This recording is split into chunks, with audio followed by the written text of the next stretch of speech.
Nastavi da hodaš. I trava postaje put. I more postaje put. I vetar postaje put kada se pod njima gazi. Samo nastavi da hodaš. Ne plaši se oblaka tmurnih u crnoj noći. Zamisli oči voljenog u proleće. Zamisli da cveće na nebu raste i cveta.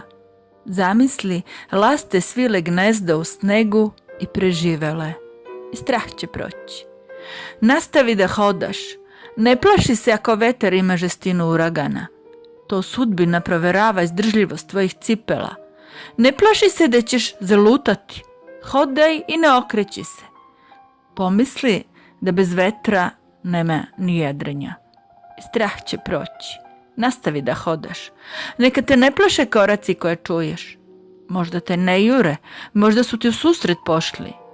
Ne dozvoli razumu da te izgubi i zavede. Čvrsto veruj mašti. Ne plaši se reči, jer ako usne začute, oči neće moći. Govori ono što misliš i strah će proći. Nastavi da hodaš. Prati liniju čela i te zvezde u očima. Ljubav znači trpeti. Ne prestaj sanjati samo zato što drugi nisu mogli. Tuga ima valuve kao more, a ti odavno znaš plivati.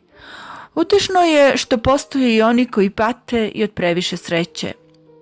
Uhvati hrabrost, navuci instinkt i strah će proći.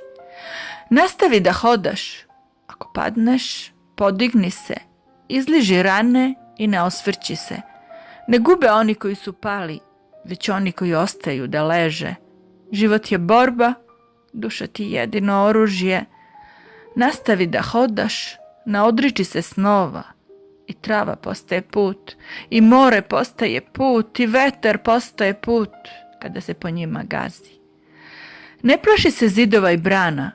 Rođena si da živiš slobodna. To je samo životna staza. Tamo gde se završi stara, nova počinje i nastavlja. Nastavi da hodaš i uspećeš.